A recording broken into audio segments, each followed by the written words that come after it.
Hey guys what's up, this is ER Pradeep और आप देख रहे हैं मेरा चैनल एमिट एजुकेटर्स। तो आज मैं आपको कराने जा रहा हूँ कक्षा 10 का अध्याय 4 कार्बन एवं उसके यौगिक। तो शुरू करते हैं। पिछले अध्याय में हमने अनेक ऐसे यौगिकों का अध्ययन किया है जो हमारे लिए महत्वपूर्ण हैं और इस अध्याय में हम कुछ अन्य रोचक यौगिकों एवं उनके गुणधर्मों के बारे में पढ़ेंगे। यहाँ हम एक तत्व के रूप में कार्बन का भी अध्ययन करेंगे जिसका हमारे लिए तात्विक एवं संयुक्त दोनों रूपों में अत्यधिक महत्व होता है। क्रियाकलाप 4.1। सुबह से आपने जिन वस्तुओं का उपयोग अथवा उपभोग किया हो उनमें से 10 वस्तुओं की सूची बनाइए। इस सूची को अपने सहपाठियों द्वारा बनाई सूची के साथ मिलाइए तथा सभी वस्तुओं को निम्नलिखित सारणी में वर्गीकृत कीजिए और एक से अधिक सामग्रियों से बनी वस्तुओं को उपयुक्त स्तंभों में रखिए। तो आपने धातुओं से बनी वस्तुएं, कांच और मिट्टी से बनी वस्तुएं और अन्य वस्तुओं को इस सारणी में लिखना है। अंतिम स्तंभ में आने वाली वस्तुओं पर ध्यान देना है कि आपके शिक्षक आपको बताएंगे कि उनमें से अधिकांश मतलब ज़्यादातर जो वस्तुएं हैं वो क्या है, कार्बन के यौगिकों से बनी है। इसका परीक्षण करने के लिए क्या आप कोई विधि सोच सकते हैं? तो कार्बन से युक्त यौगिक को जलाने पर क्या उत्पाद मिलता है, क्या मिलता है हमें?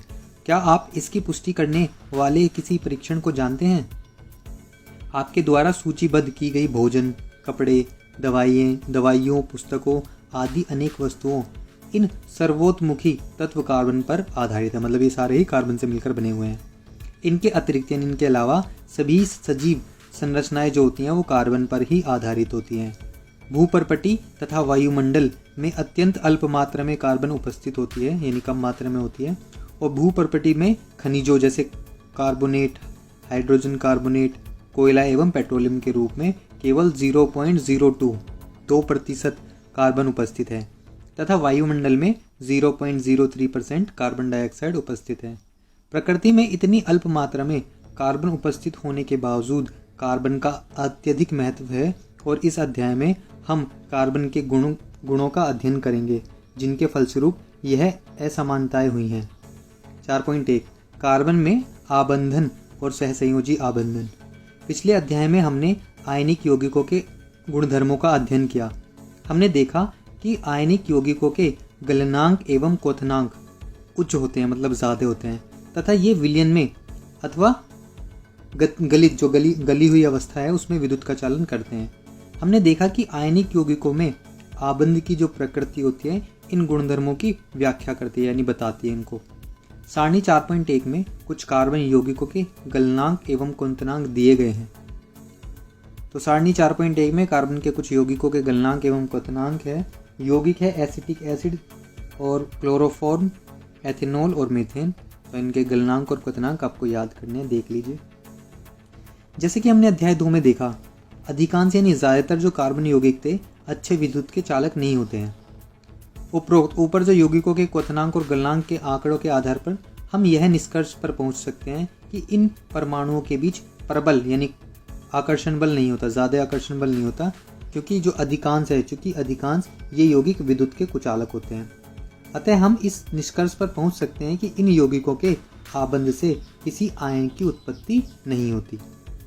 कक्षा 9 में हमने विभिन्न तत्वों की संयोजन क्षमता तथा संयोजकता, इलेक्ट्रॉनों की संख्या पर इनकी निर्भरता के बारे में अध्ययन किया है। अब हम कार्बन के इलेक्ट्रॉनिक विन्यास के बारे में अध्ययन करेंगे यानी पढ़ेंगे। और कार्बन की जो परमाणु संख्या होती है वो 6 होती है। कार्बन के विभिन्न कक्षाओं में इलेक्ट्रॉन का जो वितरण होता है उस कैसे होगा, तो कार्बन में कितने संयोजकता इलेक्ट्रॉन होंगे। हम जानते हैं कि बाहरी कोश को पूरी तरह से भर देने अर्थात उत्कृष्ट गैस के विन्यास को प्राप्त करने की प्रवृत्ति के आधार पर हम तत्वों को अभिक्रियाशीलता समझाई जाती है। आयनिक यौगिक बनाने वाले तत्व सबसे बाहरी कोश में इलेक्ट्रॉन प्राप्त करके या उनका ह्रास करके इसे प्राप्त करते हैं।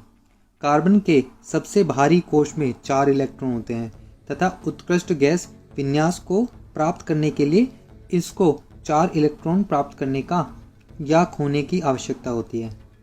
यदि इन्हें इलेक्ट्रॉनों को प्राप्त करने या खोना हो तो ये 4 इलेक्ट्रॉन प्राप्त कर 4 माइनस ऋणायन बनाता है, लेकिन 6 प्रोटॉन वाले नाभिक के लिए 10 इलेक्ट्रॉन अर्थात 4 अतिरिक्त इलेक्ट्रॉन धारण करना मुश्किल हो सकता है। ये 4 इलेक्ट्रॉन खोकर 4 धनायन बना सकता है, लेकिन 4 इलेक्ट्रॉन को खोकर 6 प्रोटॉन वाले नाभिक में केवल 2 इलेक्ट्रॉन का कार्बन धनायन बनाने के लिए अत्यधिक ऊर्जा की आवश्यकता होती है।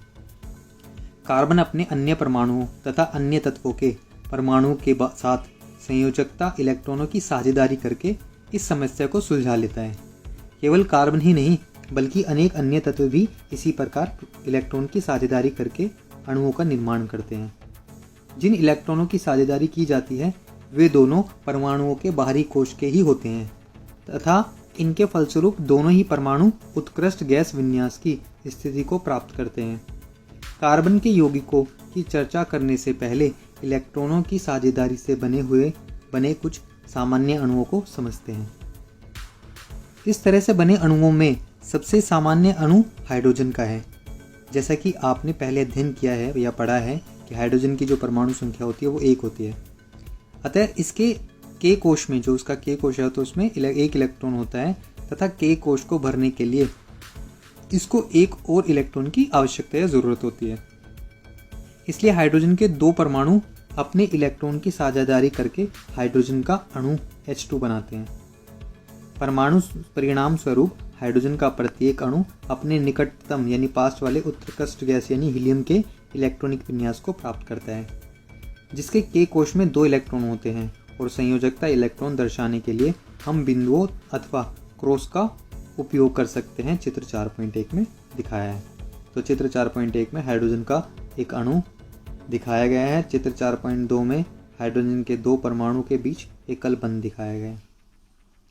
इलेक्ट्रॉन की सहभागी युग्म हाइड्रोजन के 2 परमाणुओं के बीच एक आबंध बनाते हैं और एक आबंध को 2 परमाणुओं के बीच एक रेखा के साथ द्वारा भी व्यक्त किया जा सकता है, जैसे कि चित्र 4.2 में दिखाया गया है।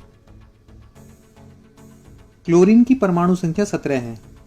इसका इलेक्ट्रॉनिक विन्यास तथा संयोजकता क्या होगी? क्लोरीन द्विपरमाणुक है यानी 2 परमाणु यानी अणु Cl2 बनाती है। क्या आप इस अणु की इलेक्ट्रॉन बिंदु संरचना बना सकते हैं? याद रखिए कि केवल संयोजकता कोश इलेक्ट्रॉन को ही चित्रित करने की आवश्यकता होती है या जरूरत होती है। ऑक्सीजन के 2 परमाणुओं के बीच द्विआबंध बनना दिखाई देता है और ऐसे इसलिए होता है क्योंकि ऑक्सीजन के परमाणु के L कोश में 6 इलेक्ट्रॉन होते हैं और ऑक्सीजन को परमाणु संख्या 8 है तथा इसे अष्टक पूरा करने के लिए 2 और इलेक्ट्रॉन की आवश्यकता होती है। अतः ऑक्सीजन का प्रत्येक परमाणु ऑक्सीजन के अन्य परमाणुओं के साथ 2 इलेक्ट्रॉनों की साझेदारी करता है, जिससे हमें चित्र 4.3 के अनुसार संरचना प्राप्त होती है। ऑक्सीजन के प्रत्येक परमाणु के द्वारा प्रदान किए गए 2 इलेक्ट्रॉनों से इलेक्ट्रॉन के 2 सहभागी युग्म प्राप्त होते हैं और इसे 2 परमाणुओं के बीच द्विआबंध बनाना कहते हैं, जैसे कि चित्र 4.3 में दिखाया गया है। क्या अब आप जल के अणु को चित्रित कर सकते हैं जिसमें ऑक्सीजन के 1 परमाणु एवं हाइड्रोजन के 2 परमाणु के बीच आबंध की प्रकृति को दर्शाया गया हो? इस अणु में एक आबंध है और अथवा द्विआबंध ये बताना है आपने। अब नाइट्रोजन के द्विपरमाणु यानी 2 परमाणु वाला जो अणु है उसमें कैसा आबंध होगा? तो नाइट्रोजन के परमाणु संख्या 7 है और इसका इलेक्ट्रॉनिक विन्यास एवं संयोजन क्षमता क्या होगी? अष्टक प्राप्त करने के लिए नाइट्रोजन के एक अणु में नाइट्रोजन का प्रत्येक परमाणु 3 इलेक्ट्रॉन देता है, जिससे इलेक्ट्रॉन के 3 सहभागी युग्मक प्राप्त होते हैं। इससे 2 परमाणुओं के बीच त्रिआबंध का बनाना कहा जाता है। N2 की इलेक्ट्रॉन बिंदु संरचना तथा इसके त्रिआबंध को चित्र 4.4 के अनुसार दर्शाया जा सकता है। अमोनिया के अणु का सूत्र NH3 है। क्या आप इस अणु को इलेक्ट्रॉन बिंदु संरचना को चित्रित कर सकते हैं जिसमें यह दर्शाया गया हो कि कैसे सभी 4 परमाणु को उत्कृष्ट गैस विन्यास की स्थिति प्राप्त हुई है? इन अणुओं में एक द्वि तथा त्रि कौन सा आबंध है? अब हम मीथेन को देखते हैं। तो कार्बन का यौगिक है, जो कार्बन का यौगिक है और ईंधन के रूप में मीथेन का अधिक मतलब सबसे ज़्यादा उपयोग होता है। तथा यह बायोगैस एवं संपीड़न प्राकृतिक गैस यानी CNG यानी कंप्रेस्ड नेचुरल गैस का प्रमुख घटक है। यह कार्बन के सर्वाधिक सरल यौगिकों में से एक है और मीथेन का सूत्र CH4 है। जैसे कि आप जानते हैं कि हाइड्रोजन की संयोजकता 1 है और कार्बन चतुर्संयोजक है क्योंकि इसमें 4 संयोजकता इलेक्ट्रॉन होते हैं। उत्कृष्ट गैस विन्यास की स्थिति को प्राप्त करने के लिए कार्बन इन इलेक्ट्रॉनों की साझेदारी हाइड्रोजन के 4 परमाणुओं के साथ करता है, जैसा कि चित्र 4.5 में दिखाया गया है। इस प्रकार 2 परमाणुओं के बीच इलेक्ट्रॉन के एक युग्म की साझेदारी के द्वारा बनने वाले आबंध सहसंयोजी आबंध कहलाते हैं। सहसंयोजी आबंध वाले अणु में भीतर तो प्रबल आबंध होता है, लेकिन इनका अंतराणुक जो बल होता है वो कम होता है। फलस्वरूप इन यौगिकों के क्वथनांक एवं गलनांक कम होते हैं। चूंकि परमाणुओं के बीच इलेक्ट्रॉनों की साझेदारी होती है और आवेश कण जो होते हैं वो बनते हैं और सामान्यतः ऐसे सहसंयोजी यौगिक विद्युत के कुचालक होते हैं। चित्र 4.5 में मीथेन की इलेक्ट्रॉन बिंदु संरचना दिखाई गई है। यह भी जानिए कार्बन के अपर रूप। प्रकृति में कार्बन तत्व अनेक विभिन्न भौतिक गुणों के 7 विभिन्न रूपों में पाया जाता है। हीरा एवं ग्रेफाइट दोनों ही कार्बन के परमाणुओं से बने हैं। कार्बन के परमाणुओं के परस्पर आबंध के तरीकों के आधार पर ही इन्हें अंतर होता है। इनमें क्या होता है? अंतर होता है। हीरे में कार्बन का प्रत्येक परमाणु कार्बन के 4 अन्य परमाणुओं के साथ आबंधित होता है, जिससे एक दृढ़ त्रिआयामी संरचना बनती है। और ग्रेफाइट में कार्बन के प्रत्येक परमाणु का आबंध कार्बन के 3 अन्य परमाणुओं के साथ एक ही तल पर होता है, जिससे षटकोणीय व्यूह मिलता है और इसमें से एक आबंध द्विआबंधी होता है, जिसके कारण कार्बन की संयोजकता पूर्ण होती है। और ग्रेफाइट की संरचना में षटकोणीय तल एक दूसरे के ऊपर व्यवस्थित होता है, जैसे कि दिखाया गया है। इन 2 विभिन्न संरचनाओं के कारण ही हीरे और ग्रेफाइट के भौतिक गुणधर्म अत्यंत भिन्न होते हैं, जबकि उनके जो रासायनिक गुण होते हैं वो एक समान होते हैं। और हीरा अब तक का ज्ञात सर्वाधिक कठोर पदार्थ है, सबसे जो कठोर पदार्थ है वो, जबकि ग्रेफाइट चिकना तथा फिसलनशील होता है। पिछले अध्याय में आपने जिन अधातुओं के बारे में अध्ययन किया या पढ़ा, उनके विपरीत ग्रेफाइट विद्युत का सुचालक होता है। शुद्ध कार्बन को अत्यधिक उच्च दाब एवं ताप पर उपचायित यानी सब्जेक्टिंग करके हीरे की संश्लेषित किया जा सकता है। ये संश्लेषित हीरे आकार में छोटे होते हैं, लेकिन अन्यथा ये प्राकृतिक हीरों से अभेदनीय होते हैं। फुलेरिन कार्बन अपरूप का अन्य वर्ग है। सबसे पहले C60 की पहचान की गई, जिसमें कार्बन के परमाणु फुटबॉल के रूप में व्यवस्थित होते हैं। चूँकि यह अमेरिकी आर्किटेक्ट बकमिंस्टर फुलर द्वारा डिज़ाइन किए गए तो जियोडेसिक गुंबद के समान लगते हैं, इसलिए इस अणु को फुलेरिन नाम दिया गया। कार्बन 4.2 कार्बन की सर्वोत्मुखी प्रकृति। सबसे ज़्यादा मुख्य जो वो है प्रकृति, वो कैसी है? तो विभिन्न तत्वों एवं यौगिकों में हमने इलेक्ट्रॉन की साझेदारी द्वारा सहसंयोजी आबंध का निर्माण देखा। हमने सरल कार्बन यौगिक मीथेन की संरचना भी देखी। अध्याय के आरंभ में हमने देखा कि कितनी वस्तुओं में कार्बन पाया जाता है। वस्तुतः हम स्वयं भी कार्बन के यौगिकों से बने हुए हैं। हाल ही में रसायन शास्त्रियों द्वारा सूत्र सहित ज्ञात कार्बन यौगिक की गिना गया तो जो लगभग 3 मिलियन आंकी गई। 3 मिलियन। अन्य सभी तत्वों के यौगिक को एक साथ रखने पर भी इनकी संख्या उन सबसे कहीं अधिक है। ऐसा क्यों है कि यह गुणधर्म केवल कार्बन में ही मिलता है, किसी और तत्व में नहीं मिलता? तो सहसंयोजी बंध की प्रकृति के कारण कार्बन में बड़ी संख्या में यौगिक बनाने की क्षमता होती है और कार्बन में 2 कारक देखे गए हैं, 2 चीज़ें देखी गई हैं। कार्बन में कार्बन के ही अन्य परमाणुओं के साथ आबंध बनाने की जो अद्वितीय क्षमता होती है, जिससे बड़ी संख्या में अणु बनते हैं, इस गुण को श्रृंखलन कहते हैं। और इन यौगिकों में कार्बन की लंबी श्रृंखला, कार्बन की विभिन्न शाखाओं वाली श्रृंखला अथवा वलय में व्यवस्थित कार्बन भी पाए जाते हैं।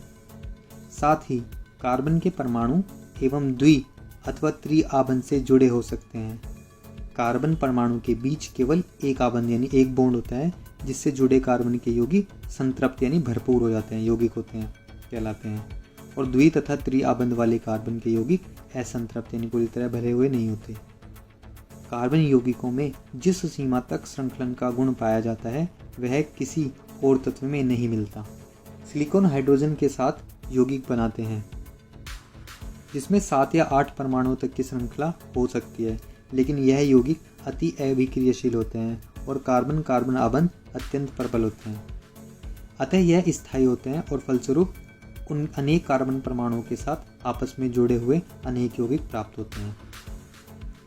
चूंकि कार्बन की संयुक्तता 4 होती है, अतः इसमें कार्बन के 4 अन्य परमाणु अथवा कुछ अन्य एक संयोजक तत्व के परमाणुओं के साथ आबंध की क्षमता होती है। तो oxygen, hydrogen, nitrogen, sulphur, chlorine तथा अनेक अन्य तत्वों के साथ कार्बन के यौगिक बनते हैं। फलस्वरूप ऐसे विशेष गुण वाले यौगिक बनते हैं जो अणु में कार्बन के अतिरिक्त उपस्थित तत्व पर निर्भर करते हैं। अधिकतर अन्य तत्वों के साथ कार्बन द्वारा बनाए गए आबंध अत्यंत प्रबल होते हैं, जिनके फलस्वरूप ये यौगिक अतिशय रूप में स्थायी होते हैं। कार्बन द्वारा प्रबल आबंधों के निर्माण का एक कारण इसका छोटा आकार भी है। इसके कारण इलेक्ट्रॉन के सहभागी युग्मों को नाभिक मजबूती से पकड़े रखता है और बड़े परमाणुओं को वाले तत्वों से बने आबंध तुलना में अत्यधिक दुर्बल होते हैं। यह भी जानिए कार्बन यौगिक। कार्बन में पाए जाने वाले 2 विशिष्ट लक्षणों चतुर्संयोजकता यानी 4 संयोजकता का होना और श्रृंखलन से बड़ी संख्या में यौगिकों का निर्माण होता है। अनेक यौगिकों के अकार्बनिक परमाणु अथवा परमाणु के समूह विभिन्न कार्बन श्रृंखला से जुड़े होते हैं और मूल रूप से इन यौगिकों को प्राकृतिक पदार्थों से प्राप्त किया गया था तथा यह समझा गया था कि ये कार्बन यौगिक अथवा कार्बनिक यौगिक केवल सजीवों में ही निर्मित हो सकते हैं। अर्थात यह माना गया कि उनके संश्लेषण के लिए एक जीव शक्ति आवश्यक थी। 1828 में फ्रेडरिक वोलर ने अमोनियम साइनेट से यूरिया बनाकर इसे असत्य प्रमाणित किया, लेकिन कार्बोनेट तथा बाइकार्बोनेट लवणों के अतिरिक्त सभी कार्बन यौगिकों का अध्ययन अभी भी कार्बनिक रसायन के अंतर्गत होता है। 4.2.1 संतृप्त एवं असंतृप्त कार्बन यौगिक। मीथेन की संरचना हम पहले ही समझ चुके हैं। कार्बन एवं हाइड्रोजन से बनने वाले अन्य यौगिक एथेन है, जिसका सूत्र है C2H6। सरल कार्बनिक यौगिक की संरचना प्राप्त करने के लिए सबसे पहले कार्बन के परमाणु को एक आबंध के रूप द्वारा आपस में क्या करते हैं, जोड़ा जाता है तथा फिर कार्बन की शेष यानी बची जो संयोजकता है उसको संतुष्ट करने के लिए हाइड्रोजन के परमाणुओं का उपयोग करते हैं। उदाहरण के लिए निम्न चरणों में एथेन की संरचना को प्राप्त किया जा सकता है। चित्र 6.6 के ए में एक आबंध के साथ द्वारा जोड़े कार्बन परमाणु। प्रत्येक कार्बन परमाणुओं की 3 संयोजकता असंतुष्ट रहती है, अतः प्रत्येक का आबंध 3 हाइड्रोजन परमाणुओं के साथ किया जा सकता है। चित्र 4.6 के बी में 3 हाइड्रोजन परमाणु से जुड़े प्रत्येक कार्बन परमाणु और एथेन की इलेक्ट्रॉन बिंदु संरचना को चित्रित 4.6 के सी में दर्शाया गया है। तो आप 4.6 के सी में एथेन की इलेक्ट्रॉन बिंदु संरचना देख सकते हैं। क्या आप इसी प्रकार प्रोपेन की संरचना चित्रित कर सकते हैं, जिसका आणविक सूत्र C3H8 होता है? तो आप देखेंगे कि सभी परमाणुओं की संयोजकता उनके बीच बने एक आबंध से संतुष्ट होती है और ऐसे यौगिकों को संतृप्त यौगिक कहते हैं। सामान्यतः ये यौगिक अधिक अभिक्रियाशील नहीं होते, किंतु कार्बन एवं हाइड्रोजन के एक अन्य यौगिक का सूत्र C2H4 है, जिससे एथीन कहते हैं। और इस अणु को कैसे चित्रित कर सकते हैं, हम पहले जैसी चरणबद्ध विधि को अपनाएंगे। अब क्या करना है, चरण 1 में प्रत्येक कार्बन परमाणु पर 2 हाइड्रोजन परमाणु होते हैं। चरण 2 में हम देखते हैं कि प्रति कार्बन परमाणु की एक संयोजकता असंतुष्ट रहती है और इसको तभी संतुष्ट किया जा सकता है जब 2 कार्बनों के बीच द्विआबंध हो, जिसमें हमें निम्न प्राप्त हो। चरण 3 में चित्र 4.7 में एथीन की इलेक्ट्रॉन बिंदु संरचना दी गई है। तो एथेन की संरचना देख सकते हैं। हाइड्रोजन एवं कार्बन के एक अन्य यौगिक का सूत्र C2H2 है, जिसे इथाइन कहते हैं।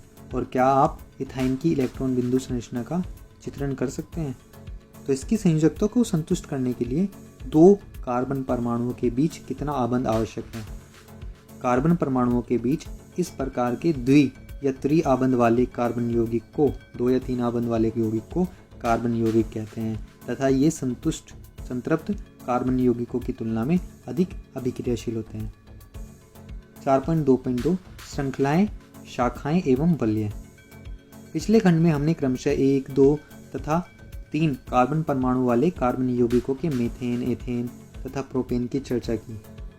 कार्बन परमाणुओं की इस प्रकार की श्रृंखलाएं में 10 कार्बन परमाणु हो सकते हैं और इनमें से 6 के नाम तथा संरचना सारणी 4.3 में दिए गए हैं।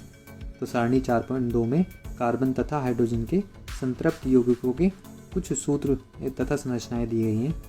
तो कार्बन 1, 2, 3, 4, 5, 6 के साथ methane, ethane, propane, butane, pentane, hexane, उनके सूत्र दिए गए हैं, उनकी संरचना दी गई है।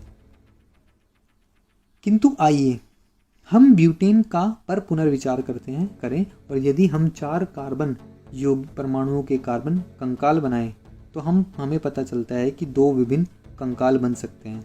चित्र 4.8 के ए में 2 संभावित कार्बन कंकाल दिखाए गए हैं। शेष संयोजकता के स्थान पर हाइड्रोजन भरने से हमें निम्नलिखित प्राप्त होता है।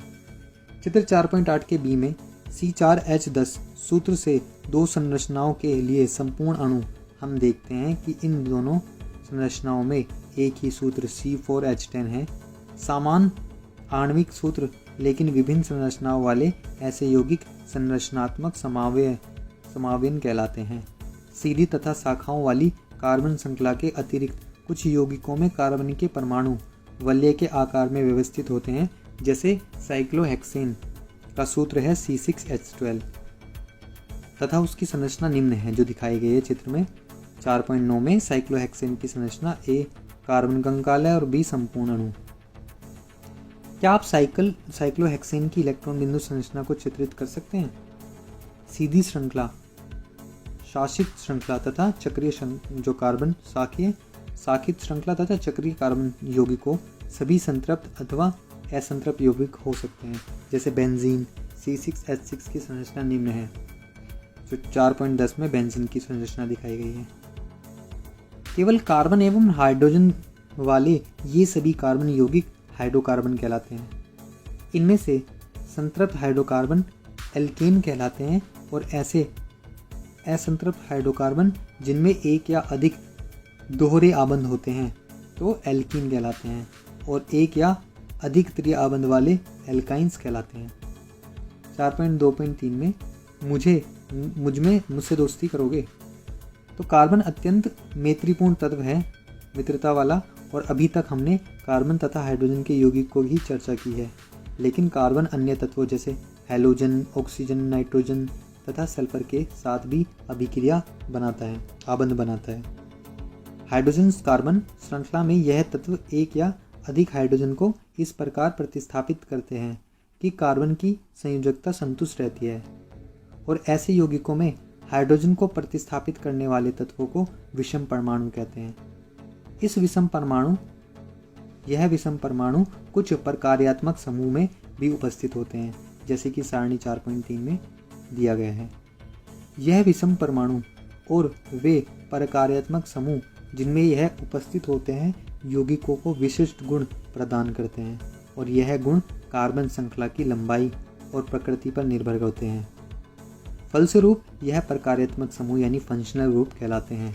सारणी 4.3 में कुछ महत्वपूर्ण प्रकार्यात्मक समूह दिए गए हैं और एकल रेखा के द्वारा समूहों की मुक्त संयोजकता एवं संयोजकताएं दर्शाई गई हैं। हाइड्रोजन के एक या अधिक अणुओं के प्रतिस्थापित करके इस संयोजकता के द्वारा प्रकार्यात्मक समूह कार्बन श्रृंखला से जुड़े रहते हैं।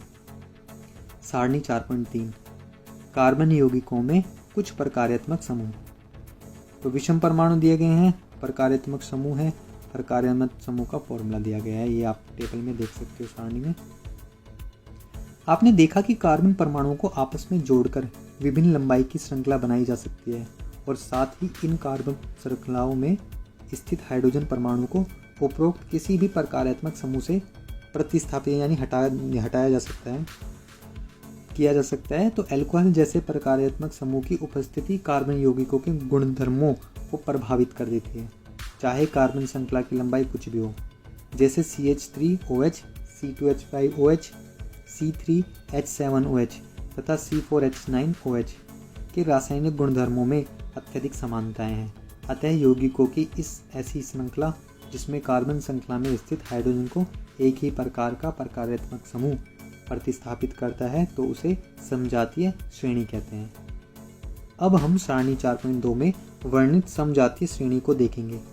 यदि हम उत्तरोत्तर यौगिक के सूत्र को देखें जैसे दिखाया गया है CH4 तथा C2H6, तो इनमें जो एक डिफरेंस है वो क्या है, CH2 इकाई का अंतर है दोनों में ही। तो आगे देखते हैं अगले युग्म प्रोपेन और ब्यूटेन में क्या अंतर है, तो यही अंतर है। तो क्या आप इन युग्मों के आणविक द्रव्यमान में अंतर ज्ञात कर सकते हैं? तो कार्बन का जो परमाणविक द्रव्यमान है वो है 12 और हाइड्रोजन का परमाणविक द्रव्यमान 1 है। तो इसी प्रकार एल्केनों की समजातीय श्रेणी को देखिए और श्रेणी का पहला सदस्य एथीन है जिसके बारे में हम पहले ही अनुभाग 4.2.1 में अध्ययन कर चुके हैं। एथेन का सूत्र क्या है? तो उत्तरोत्तर सदस्यों के सूत्र C3H6, C4H8 तथा C5H10 है। क्या इनमें से भी CH4 इकाई का अंतर है? क्या आपको इन यौगिकों में कार्बन एवं हाइड्रोजन के परमाणुओं की संख्या के बीच कोई संबंध प्रतीत होता है? तो एल्कीनों का सामान्य सूत्र CnH2n के रूप में लिखा जा सकता है, जहाँ n की जो वैल्यू है वो 2, 3, 4 है। क्या आप इसी प्रकार एल्केनों तथा एल्काइनों का सामान्य सूत्र बना सकते हैं? तो जब किसी समजातीय श्रेणी में आणविक द्रव्यमान बढ़ता है तो भौतिक गुणधर्मों में क्रमबद्धता दिखाई देती है, और ऐसा इसलिए होता है क्योंकि आणविक द्रव्यमान के बढ़ने के साथ जो गलनांक तथा क्वथनांक है उसमें भी वृद्धि होती है, और किसी विशेष विलायक में विलेयता जैसे भौतिक गुणधर्म से भी इसी प्रकार की क्रमबद्धता दर्शाते हैं। किंतु पूर्ण रूप से प्रकार्यात्मक समूह के द्वारा सुनिश्चित किया जाने वाले रासायनिक गुण समजातीय श्रेणी में एक समान बने रहते हैं। तो क्रियाकलाप 4.2 में सूत्रों तथा आणविक द्रव्यमानों में अंतर की गणना कीजिए। CH4OH दिया है, ये अल्कोहल ग्रुप के दिए हुए हैं और इन तीनों में कोई समानताएं हैं। एक परिवार तैयार करने के लिए इन अल्कोहलों को कार्बन परमाणुओं के बढ़ते हुए क्रम में व्यवस्थित कीजिए, और क्या इसको एक समजातीय श्रेणी का परिवार कहा जा सकता है? तो सारणी 4.3 में दिया गया अन्य प्रकार्यात्मक समूहों के लिए 4 कार्बन तक के यौगिकों वाली समजातीय श्रेणी तैयार कीजिए। 4.2.5 कार्बन यौगिकों की नाम पद्धति।